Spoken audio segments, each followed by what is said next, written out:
Hi friends, welcome to Tulasi vibes.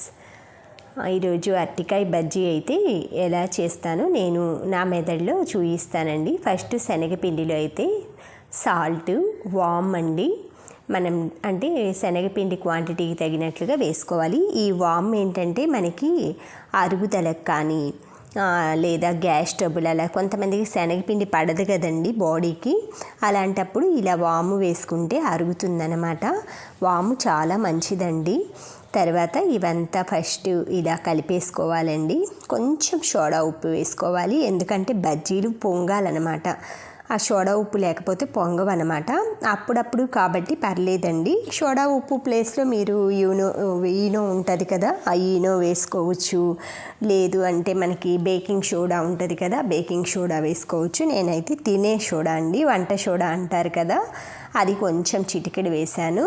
తర్వాత అరటికాయనైతే మనం ఎంత పెద్ద స్లైస్ అయినా కట్ చేసుకోవచ్చండి. ఎంత చిన్న రౌండ్ షేప్ కానీ ఇలాగా పొడవుగా కానీ, నేనైతే బనానాని హాఫ్ కట్ చేసి దాన్ని పీసెస్ లాగా కట్ చేశానండి పొడవుగా. ఇలా అంటే ఆయిల్ కాగిన తర్వాత కొంచెం శనగపిండి వేసామనుకోండి, మనకి ఆయిల్ అనేది ఫ్రై అయింది లేనిది ఆ శనగపిండి పైకి తేలింది అనుకోండి, వెంటనే ఫ్రై అయినట్లు అనమాట. ఆ స్టేజ్లో మనం బనానాని మనం వేలు ముంచితే శనగపిండిలో మన వేలుకు పట్టుకొని ఉండాలన్నమాట. అలా కలుపుకొని ఉండండి.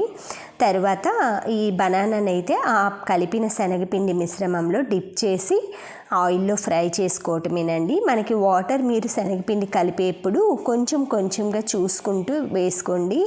ఒకేసారి వేసామంటే జార్ అయిపోతుంది అనమాట. అప్పుడు ఆయిల్ పీలుస్తుంది, ఇవి బజ్జీలు అనేవి పొంగవు, మనకి టేస్ట్ అంతా పాడవుతుందండి. ఈ విధంగా బజ్జీలన్నీ ఇలా తయారు చేసుకున్నాను. ఇవి మనకి ఈవినింగ్ స్నాక్స్గా తినచ్చు, లేదంటే మనకి ఇలా భోజనాల్లో కూడా ఇలా అరటికాయ బజ్జీ వేస్తారండి. ఇలా నా ఫ్రెండ్స్కి అయితే షేర్ చేయడానికి కింద ఉంటారు కదా నాకు తమిళియన్ ఫ్రెండ్స్, వాళ్ళ కోసం అయితే నువ్వులుండలు బజ్జీలు తీసుకొని వెళ్తున్నానండి. Thank you friends, thank you for watching, thank you for valuable time. Have a safe day. Bye bye.